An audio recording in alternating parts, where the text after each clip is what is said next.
So recently, I've seen posts talking about how the trap bar deadlift doesn't really do as much as what it's supposed to be. The easier version of a deadlift.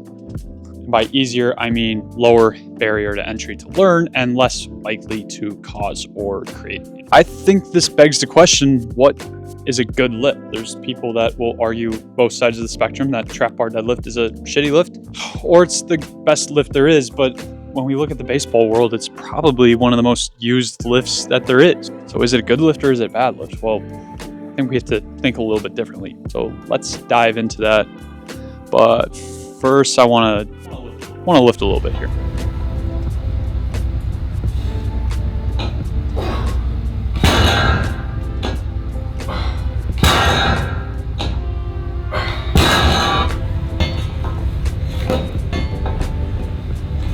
Thing I'll say about the trap bar deadlift that I really appreciate is somebody with chronic knee pain, where I still want to lift heavy. It's hard, full range of motion. Limiting my range of motion still lets me get the stimulus I want, not aggravate my knee pain.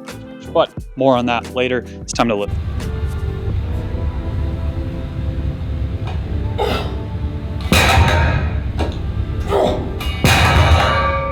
Also, there are some things we can address right off the bat, like the fact that the trap bar deadlift is not a true hinge, but more of a high bar squat without lessened hinge. And that is something I adamantly disagree with. Look, a hinge is probably a good definition would be horizontal translation of the hips. And the reality is we're creating a horizontal translation. We'll address more of that later, as there are, without a doubt, limitations to it, but it is a hip hinge, and probably more so than, say, a sumo deadlift, which is supposed to be more of a hip hinge, but hey, what do I know? Anyways, let's do our next set.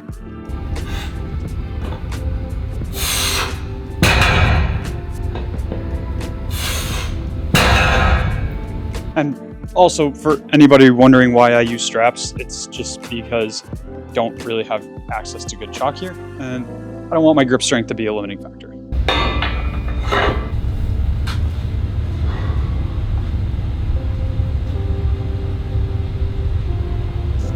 This is gonna be my last working set, as my knee is biting me a little bit.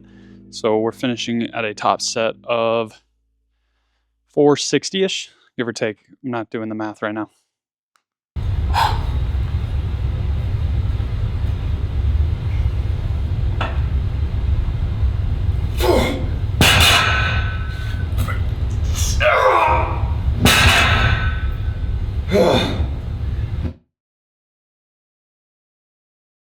So just got done with my top set of the day, which would be 470.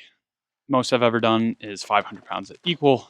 So that is where we finished at today. And I think to actually do this question justice of, is the trap bar deadlift a good lift? We have to talk about, well, what makes a lift good? And to do that, we have to understand stimulus, adaptations, recovery, and all these other different big words. Ultimately, before we dive into that too, talk about training age and how advanced the athlete is. Now, with all that being said, I'm a pretty advanced athlete. Been lifting hard for about 10 years now. Played 6 years of college baseball, and I've thrown 95. I still use the trap bar deadlift, so take that with you will. But let's dive into how do we determine if an exercise is good or not. So before we can actually deem what makes a good exercise, we have to actually talk about what a good exercise is. An exercise, we are advised because it is going to give us a stimulus. Stimulus is a signal to our body that it needs to change. For this, you can think about is stress. Okay, they're pretty replaceable, interchangeable for the sakes of the argument. When we are training, we are using a stimulus to elicit an adaptation change. We are trying to get the organism, us in this case, to change. This exercise that we are using elicits the adaptation we want, then it is a good exercise. Think about when you do an exercise for the first time.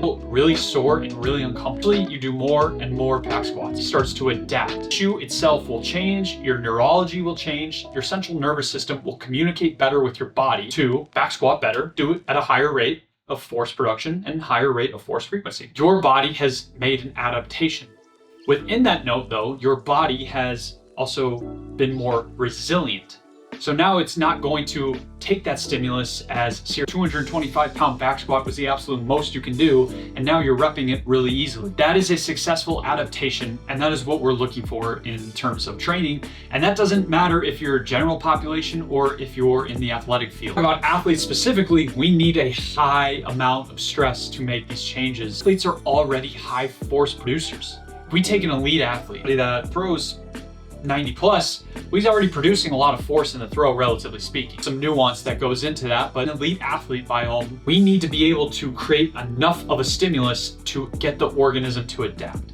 Generally speaking, that is why more compound movements such as bench press, deadlift, power cleans, sprints, and jumps are more used in the world of sports performance. So the original question being, is trap bar deadlift a good exercise? Well, ultimately, is the trap bar a good exercise or not? Well, yeah, it can be. If I have a novice athlete, somebody who doesn't have a lot of lifting experience, really easy way to load up a bar and have him lift it. He will get stronger. It's a lot of stress for what he's able to do, and he will eventually become more force at a higher rate of force because, well, his ceiling is getting higher for force production. Relatively speaking, it has a low barrier entry of skill because of it being neutral, and it's not a very deep hinge position. Yes, I can find a bigger hinge like this RDL right here, but that's not really the purpose of doing something. Trying to take these novice athletes and expose them to high rates of force. Yielding force is high, any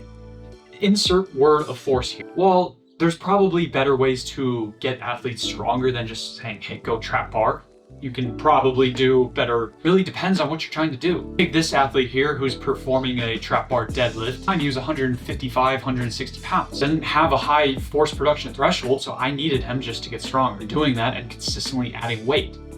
Or mid-thigh pull by 100 pounds because simply lifted heavier and done it more consistently. And that's really the name of the game, is how consistent can you lift and how consistent can you train and push yourself? Because of the higher bar set, that it is not going to elicit the same hinge type of patterning. While I still truly believe it is, I think people overreact to the degrees of which they are not hinging. I do recognize that it probably is less of a hinge than something like a RDL or a straight bar deadlift. Sometimes too, the bars are high set. This rogue bar again, they're pretty high up.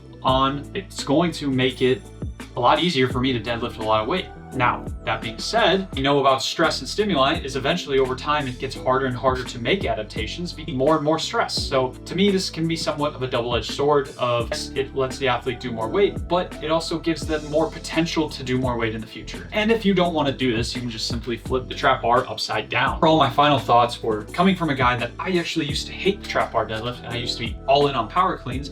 I now program the trap bar deadlift very easily. I program them quite a lot. It's an easy movement to learn. Athlete is bad at hinging, well, I'm probably gonna have them do RDLs first to learn the actual hinge pattern. Use force, I'm probably gonna have them trap bar deadlift because I don't need to spend as much time patterning the actual deadlift. If the athlete gets older, I can spend more time with them doing that. I just want them to produce more force because all things being equal, they need more force production in their life. Mention the skills and motor patterns that they're gonna get from the field and on the field work should help provide them with enough motor learning, which is a topic for another day, allow them to still have enough movement capacity to be quality movers. Post it on YouTube. If you guys want more of my thoughts on training, whether it's general population or elite athletes, go ahead, leave comments and questions below, and I will try to get to them.